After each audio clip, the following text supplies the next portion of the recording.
Hello everyone, welcome back to the channel. This is another SPR weekly. To kick things off, we've got a nice SL55 AMG in. This car's come in for an MOT. It's come in for a health check because we check more things on the health check than you do on MOT, for anyone wondering why you would do that. We've got electrical consumers offline on the dashboard. We've got no central locking. We've got sunroof, convertible roof doesn't work. Basically, we're going to change the main battery in the boot to see how many things that fixes. We've also need to do SBC brake fluid change, which is quite an in-depth brake fluid procedure. It kind of services the SBC pump. We'll take you through that little journey with us, and that's it. It's a really nice car, this. It's only done 35,000 miles. It's got a glass roof, which is nice, which was a rare option on these. It's got the Alcantara roof lining, suede, whatever you want to call it. All the same, all looks the same. Let's get it in, do the battery, see what that sorts. Genuine battery, of course. If you don't want to fit a genuine battery, fit a Varta battery, which is who makes them for Mercedes. Varta are by far the best battery manufacturers. Don't ask me why, but there's a reason why all the top brands use them. Mercedes, BMW, Bentley, etc, etc.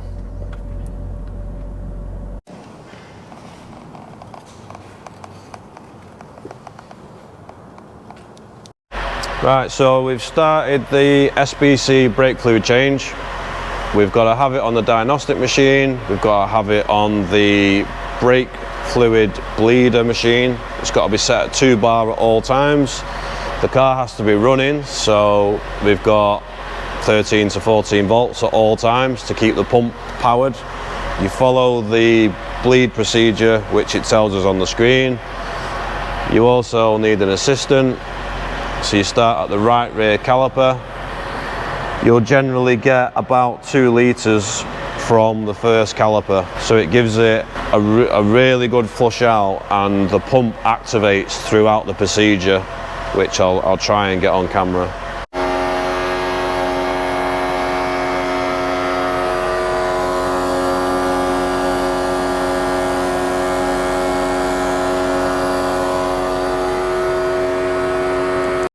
So I presume you can hear that.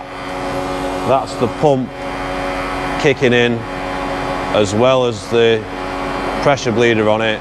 Apparently it's like 100 bar coming out of the caliper. I don't know how realistic that is. I know the pump pressure is about 200 bar. So that's the first caliper done. Got to empty the bottle out, move on to the passenger rear, same procedure again, and then we can move on to the fronts, which is a slightly different procedure. The fronts have inner and outer nipples on the calipers on the AMG models, and you've got to do some brake pedal presses as well. So this is the proper way to service the SBC system. A lot of people will just do the normal brake fluid change, and it's not the correct way. So now we need to do a minimum of 5 operations of the brake pedal, and it will not let us move on to the next stage until we've done it. You get this lovely warning message whilst you're doing this. All the way down, hand off, that's 1. So that's the front left caliper done. Like I say, unless you do a minimum of 5 presses, it won't let you continue. We've now done that, we're now on the front right. So we'll repeat that procedure again, and then that's the final procedure done. And then we'll test the brake fluid again, make sure all good, which it's near impossible not to be, because you must go through 4 or 5 litres doing this job. So that's SBC brake fluid all done. Last thing to do is clean off all the calipers. Last thing we want is any brake fluid residue on the painted calipers. And wheels on, torque the wheels. Job done.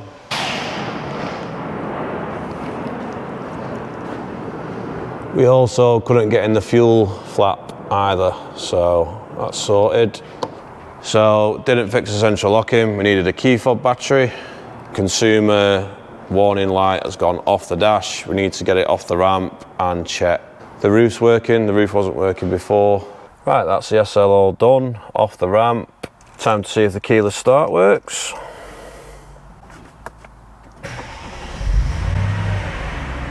Lovely stuff. First problem, no more consumers offline. See if the roof works. We have liftoff.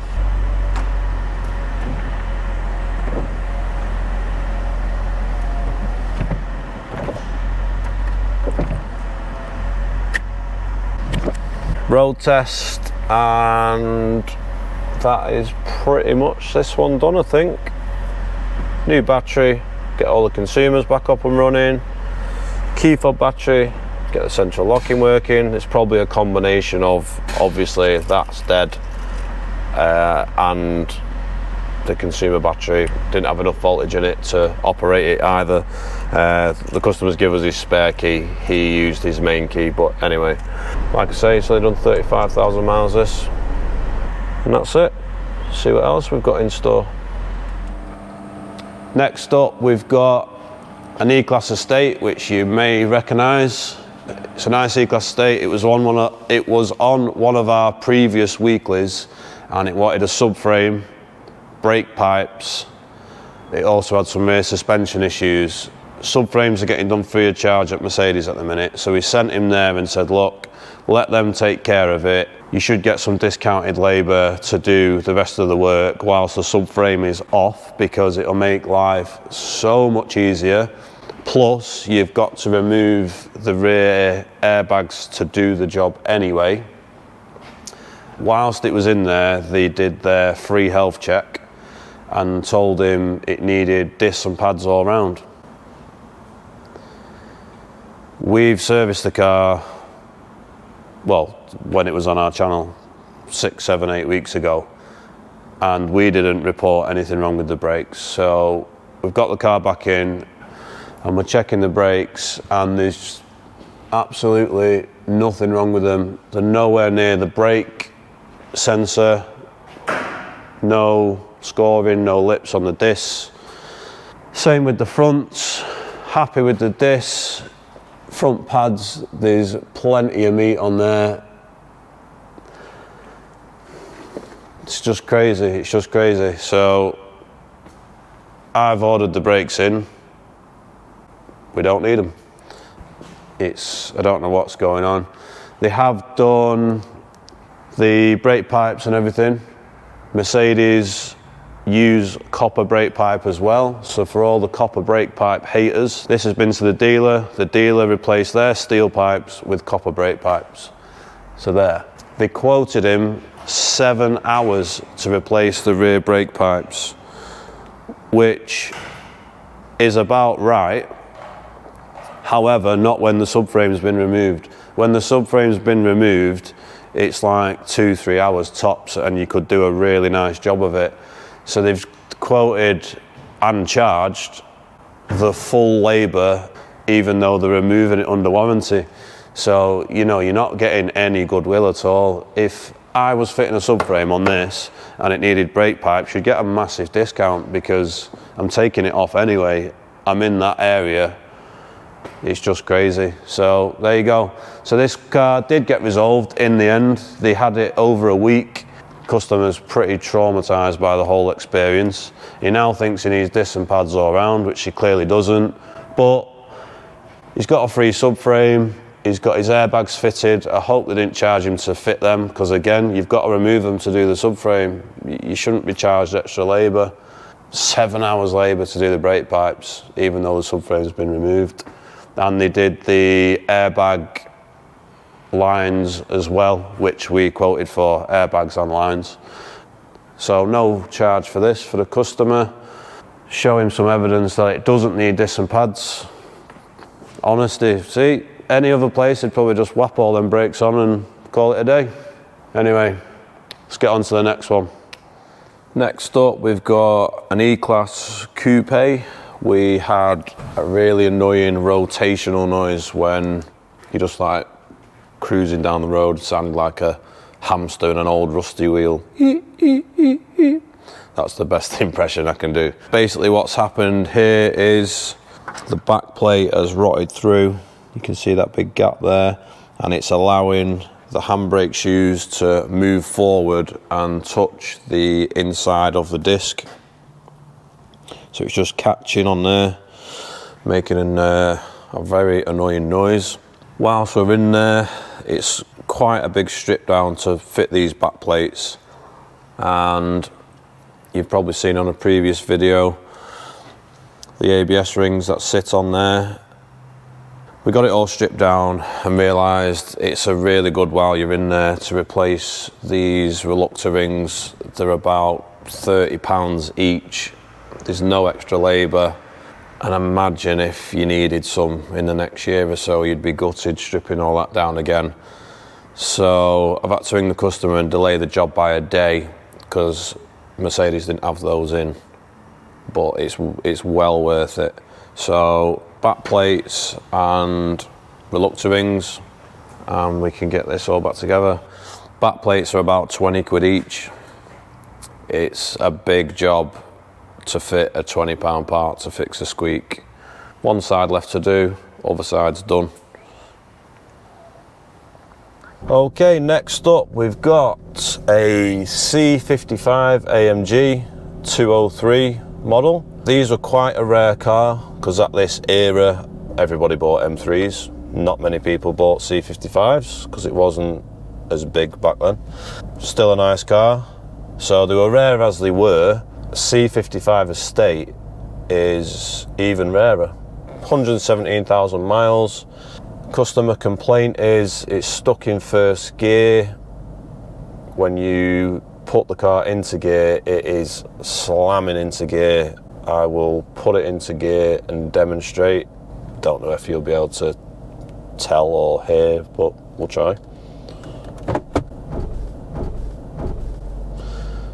So there you go. So when I enter drive, it's going bam. Obviously road tested it, confirmed it is stuck in a gear. Ran some diagnostics. It's got the traditional conductor plate issue. One of the speed sensors has failed. Really common on these 5-speed gearboxes. It's a lot more straightforward to do than the 7-speed. The principle of the job is the same. However, there's no coding required. You simply fit clear codes, service the gearbox at the same time, etc, etc. Job done. So we will speak to the customer, get some authorization on this. Oh, it's also having a health check, so we'll do a health check on it and see what we find. Right, we've given the C63 a health check, starting at the front of the car. What did I say? 63. C55 AMG health check, starting at the front. Discs and pads are all good, suspension arms are all good, so we're quite happy there. Back of the engine, there is a bit of an oil leak, nothing too crazy. It looks like the rear main oil seal is leaking, which isn't uncommon on this engine. We don't know how long that's been leaking, it's very minor. That could be years and years of leakage, so we'll probably clean all that off, reassess when the car comes back for service. We've got the gearbox sump pan is quite corroded, but we do need to replace the conductor plate anyway, so I'm going to recommend to change the sump as well because it is quite rusty and damp there. The gearbox mount has dropped quite a lot. We're probably going to recommend one of them. I can get my finger right in the top there, and the rubber mounting is sat on the bottom of it, so I recommend one of those. Moving further backwards, the centre exhaust clamp has got a couple of cracks in it all the way around, so I'm going to recommend one of them. Nice cheap fix. Back of the prop shaft coupling is starting to separate where the bolt holes go through. We'll advise that, see what he wants to do about that. All the way at the back of the car is, we've had a good inspection of the brake pipes, and where it goes over the fuel tank is a bit corroded, so we're going to advise and recommend rear brake pipes. But other than that, it's pretty good. Yeah, so for 117,000 miles, it's actually in good condition. Quite happy with it. We forget how old these cars are and they do want these things. So let's speak to the customer, see what he wants to do. Couple of service items, gearbox, conductor plate and service, etc. And we'll go from there. Oh, also the right hand indicator, we've got a fault on the dashboard saying we've got a fault with it in the mirror, and that's it. But overall this is quite a good example, quite pleased with it really.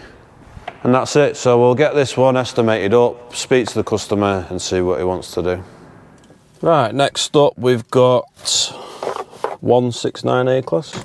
No, it's not, it's a 176 A-Class. We've got airbag lights on, we've got front passenger malfunction, which is basically indicating it's something on that side.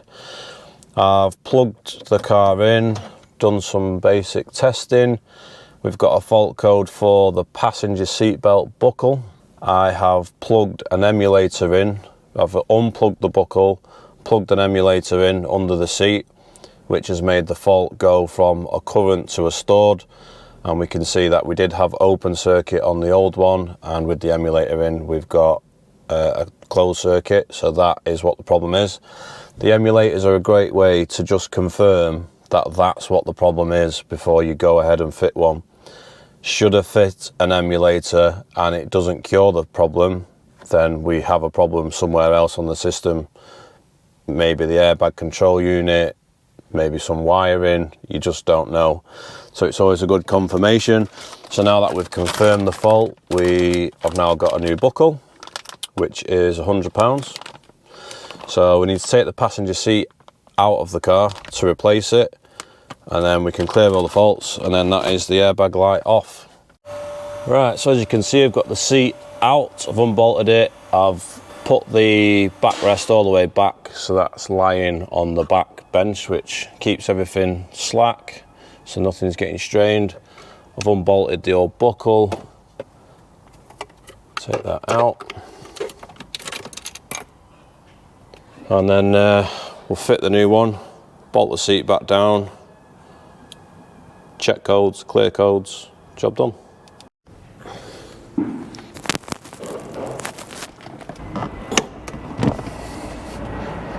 Right, seat back in position, quick vac out, I couldn't resist not. So, bolts back in, front and rear, and then that job is a good one. Right, that's the new buckle fitted. As you can see, we've now got resistance within the parameters. Fault code is now stored. So we can now clear that. And that is this one done. Okay, next up, I'm on a road test. So, whoa, somebody's just pulled out on me. Thank you very much. I don't get road rage. If someone can't drive, my advice is stay away from them. Anyway, something a little bit different. I am in a W212 E-Class 220 CDI with the 651 engine fitted. The reason I'm taking you on this road test with me is this car's done 235,000 miles. Very good customer of mine. I have serviced and looked after this car since 25,000 miles. Loads of people in the comments on the weeklies say, oh my god, after watching your channel I would never buy a Mercedes, what utter rubbish, etc, etc. Well, you are watching a channel that repairs Mercedes for a living. We have loads of cars that, like this one, that come in and out. There's nothing really to show you that's interesting other than me changing oil and servicing the car, just general maintenance. So obviously we show you the stuff that is more in depth. But like I say, we have loads of cars coming in and out, doesn't need anything, or it does and it's minor and it's not interesting. So I'm showing you this. just stopped at the traffic lights, and even the stop start works.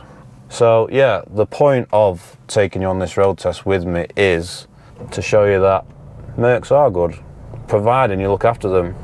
A lot of people have them and don't look after them, or don't stick to the schedule. I think sometimes when I say to a customer, oh, you need a fuel filter, or you need a gearbox service, or this, that and the other, I think they think I'm just making it up. It's like, you know, oh, we could do with a bit more work, we'll just tell them we want this. That is not the case at all. Mercedes have a service schedule for each and every vehicle. We simply follow that schedule and pass that information on to you. What you do with that information is up to you. If you want stuff doing, if you don't want stuff doing, it's not coming from me, it's coming from them. Sometimes I do change it a bit, especially as the cars are getting older. You know, I'd recommend shortening the gearbox service schedule a bit. You know, I'd probably recommend throwing an oil and filter in between your service maybe. It's up to you. But like I say, you know, I'm not making these things up. Mercedes have a schedule and I'm just relaying that information. This would actually be a good car to do a buyer's guide on, given the mileage, because I could add up how much it's cost in maintenance to do 200,000 mile. Maybe that's a future video. Thank you. Although he just let me out, which was very nice of him. He didn't look happy about it. Aircon, nice and cold. Everything on this car works. Everything. Anyway, back to the garage. Next up, we've got a 190E. Some of you might recognise this. It's been on the channel before. We actually did a video on it. It came in as a non-start. It's back in. He's got a bad vibration when he's turning full lock left. We've said let's put some engine mounts on it. So we'll get the mounts out, compare them to the new ones, check height difference, and go from there. Right, so we've got the first mount out, and you can see on the bottom it's all split. Doesn't look the best, so we're just going to put it on this table, put a flat edge, a straight edge ruler on top, and you can see the height difference. Got a massive gap in there, so that's how much the mount has dropped. So we definitely need engine mounts. We're going to put a gearbox mount on it as well, and hopefully that should sort our problem. But you know, with that straight edge on there, you can see that there's a massive gap in there.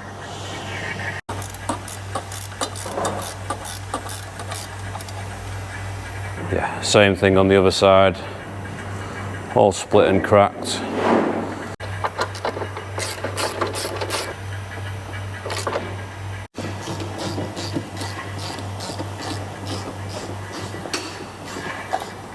Right, so we've got the gearbox mount off.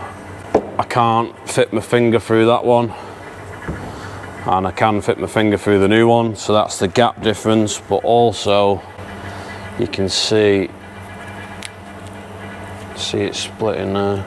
It's actually separating from the steel mount. It was easier to demonstrate on the car, but I'll stick it in the vise. You can see when I push it back, it's completely separating. And also, as I've explained on previous videos, when you're in these areas looking at things, it's easy to notice other things, and it's always puts you in a difficult spot. The exhaust bracket's broken, so that is rattling on the exhaust. We're just looking at the rear prop shaft coupling, and it's completely split. And they're just two small items that we've noticed because we're working here. Yeah. So that's the 190 done. I'm in the car park before anyone says, why are you filming yourself going down the road? I'm on private land. I'm going to just do a full lock up a slight hill and no vibrations, so that's good. As you could see by the footage, with the straight edge, there was a big clearance difference, and for those that don't know what engine mounts do, they are basically shock absorbers for your engine.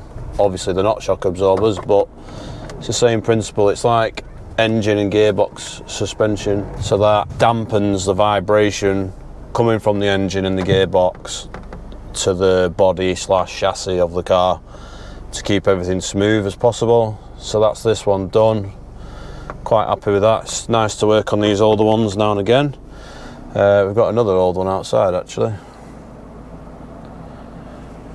123, it's like an 80s dealership at the moment.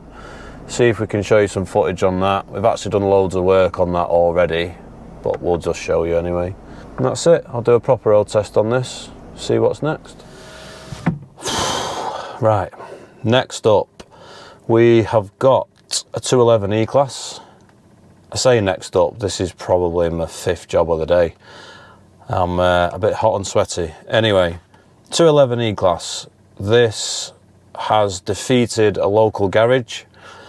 It's actually a customer of mine. I think he switches between using us for servicing and the local garage for, you know, more simpler jobs because it's more local to him, which is fine. However, this job has defeated the local garage, so he's come to me. He's got, the customer described it as a transmission noise. We've got it in, gone down the road in it. We can definitely hear something transmission-y related. See, we've got gearbox, prop shaft, which then connects to the differential, and differential then connects to the wheels. So we've been down the road. We have a piece of equipment called a chassis A, so we can connect sensors to components underneath the car. Somebody can sit on the passenger seat and listen to those different devices. Very similar to, well, we have a manual stethoscope, like a doctor listening to your heartbeat through the old. Anyway, connected one to the gearbox, one to the diff, and they sounded normal. So the only thing in between those is the prop shaft. On the prop shaft there is what's called a centre prop shaft bearing.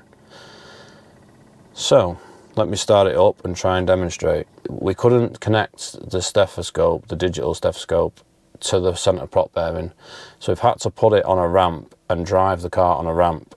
In order to do that, we need to put the car in dyno mode, so it allows us to rev the car and the back wheels spin without the ESP engaging. Dyno mode on. So we now have dyno mode engaged. So I'm going to put the car in drive. I'm going to try and demonstrate the noise. If you can't hear it, you can't hear it, but hopefully you can. We came in about 40 miles an hour. Hear that? It's like a high-pitched whine.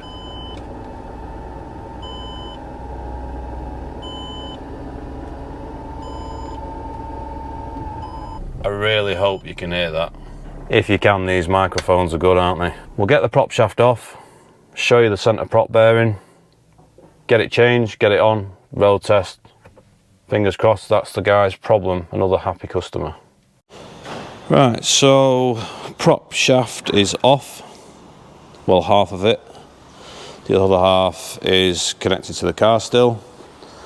That is the prop bearing bush. That is the bearing. They come as two separate pieces, always replace both.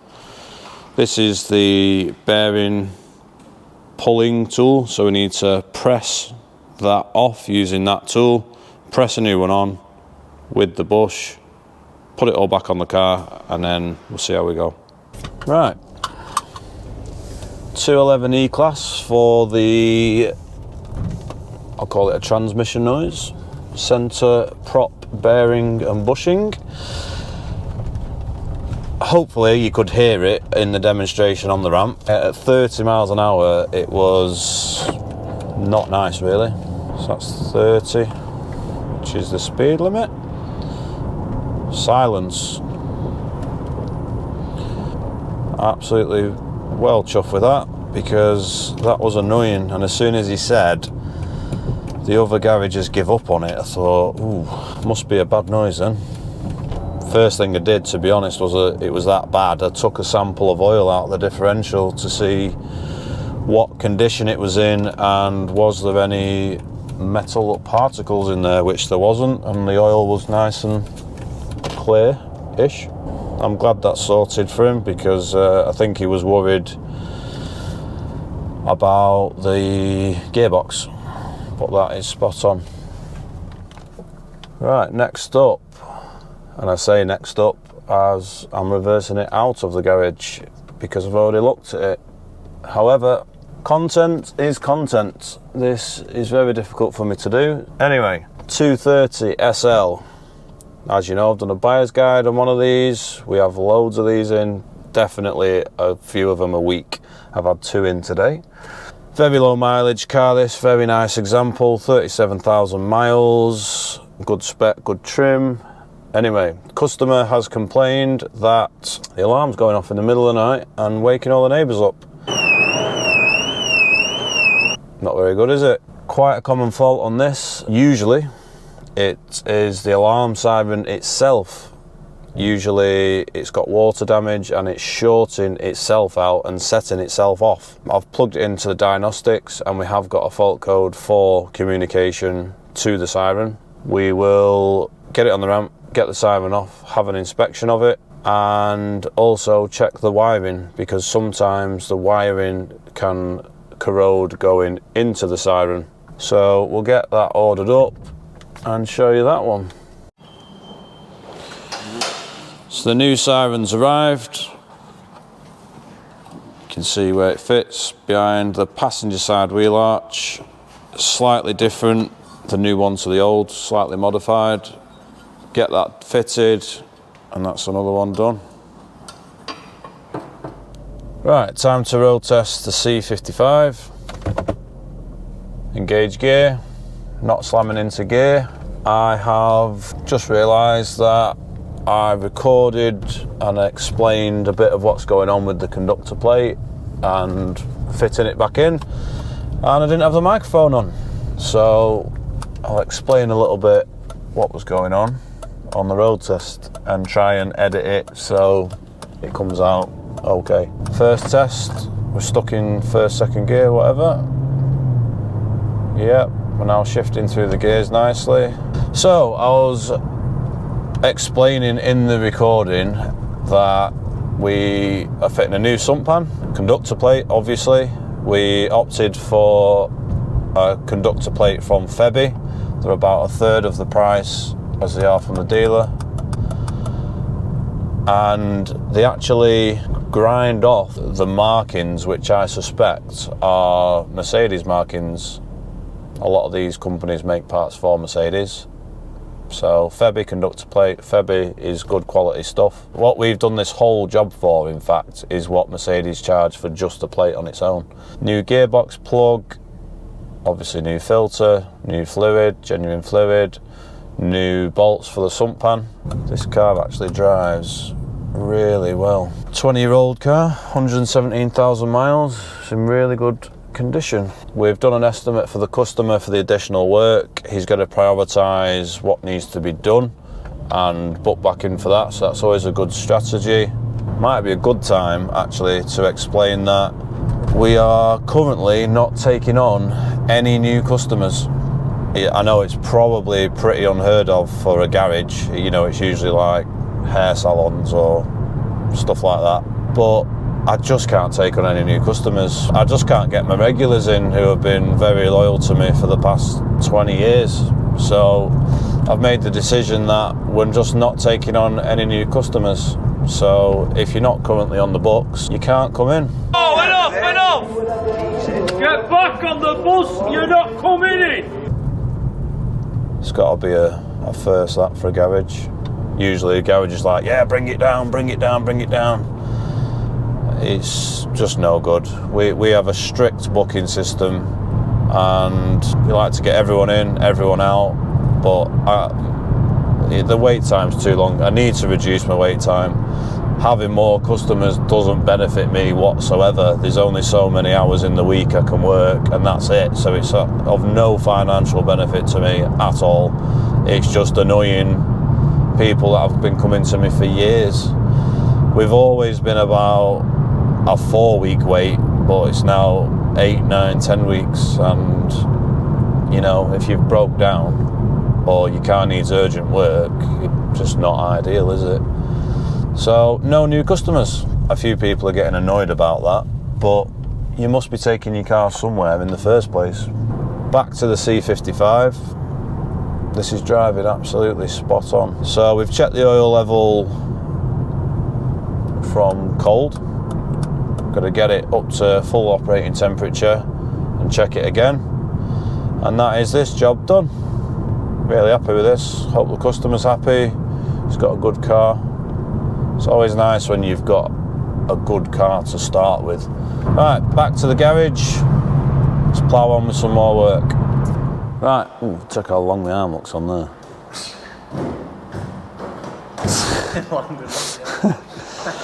Right, next up, where's my mic on this time? Next up, we've got E-Class, 212 E-Class airmatic suspension on the back has completely collapsed. It's on its arse. Trying to do some testing on the diagnostics, and it's just kicking me out of all tests. It won't let me do anything. So first thing we're going to do is send it up, and I just want to have a bit of a visual inspection of the pump. I can even test the pump. There's a reason why it's not letting me do anything, so let's get it up and have a look. Quick inspection of the pump. We have some bad wiring. Before I touch it, you can see that wire's been rubbing on airmatic supply air hose. And look at that, completely corroded through. So we didn't even get as far as testing the pump. I'm going to unplug it anyway. Make sure we've got no burnt out connections because they take a lot of power, these. First things first, let's repair that wire.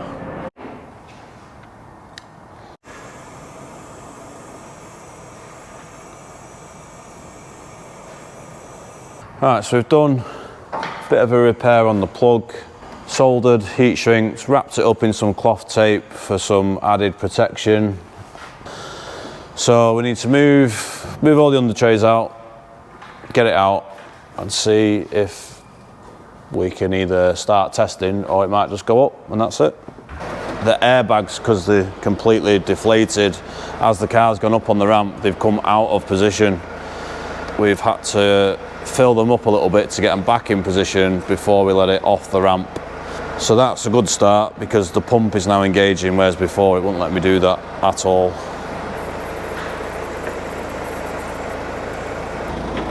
So it'll go all the way down and then it should start raising itself up.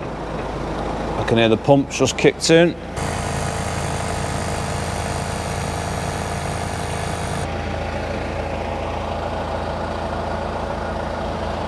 We have liftoff.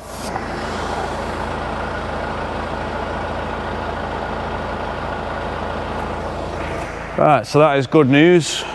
Next thing we need to do is road test, make sure the struts are sat in the correct position, and ideally we'd leave that parked up overnight at least to ensure that we've not got any other issues of it going back down, whether it's got a leak from the struts or the pipes, because we don't know, do we? We've fixed what we can see, but could be something else. But hopefully that's the end of that.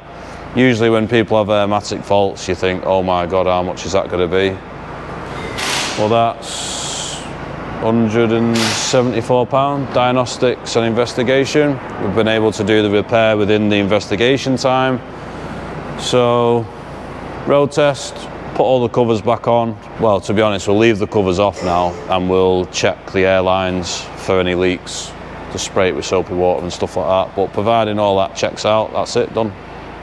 So So a few people have spotted this 123 on a previous video. We've already done loads of work on it, so I'll just talk you through what we've done. We had a radiator leak. We couldn't get hold of a radiator from Mercedes. We exhausted all aftermarket options, so we actually sent it away for reconditioning. Tameside radiators in Stockport, and they did some investigation, rang us back, and they said we can still get you a brand new radiator and next day delivery. So they really helped us out on that, so I'd highly recommend them. I couldn't find one anywhere, but next day delivery, 200 quid, well worth it. We also had an oil leak from the rocker cover, so we've replaced the rocker cover gasket. That's all now nice and dry. We did some general maintenance service, gearbox service, fuel filter, just bits and bobs like that. This car's done 250,000 miles. We are actually having a few issues with one of the electric windows not working, so we're going to look into that. Well, we are looking into it. It's actually proving a bit difficult, but overall it's in pretty good shape. 250,000 miles, it's pretty good. Customer couldn't lock and unlock the boot. The key didn't match the tailgate, so believe it or not, you can still buy a barrel and key, proper key with a Mercedes emblem on it, for a 123 estate. So you can't get, I don't know, a gearbox valve body for a 230 SL, but you can get a boot lock with key for a 123 estate for 60 quid. Bargain. Put new fan belts on, genuine belts, 10, 15 quid a pop.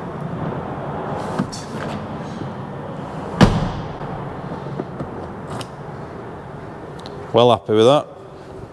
Right, that's the end of this week at the garage. As you can see, the garage is empty.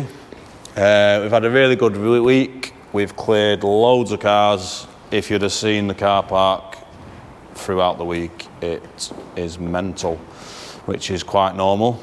I've done a video which has already been posted on my Mrs. ML, which has come back for some extra work. It needed handbrake cables. Well, one handbrake cable had snapped, so I thought we'll do the pair. And to get the cable out, you've got to take the rear disc off. And I took the rear disc off, and the handbrake shoes were completely knackered. What should have been a relatively straightforward job, cheap-ish, turned into an expensive one. So it just goes to show that it happens to me as well. You get in there doing a job, you find something else wrong. So if you haven't checked out the video for the ML, it's a good one, check it out. And last job is the 212 estate for the rear suspension drop-in. Took it for a road test, parked it up, and it's been there nearly 2 days now, and it's not dropped at all. And the last customer that's just picked up today has brought us a gift basket, which I may as well show you. You'll like this. This will keep us going for a while. New customer brought us in a basket, ram-packed with biscuits, which we highly appreciate, so thank you. Good that, isn't it?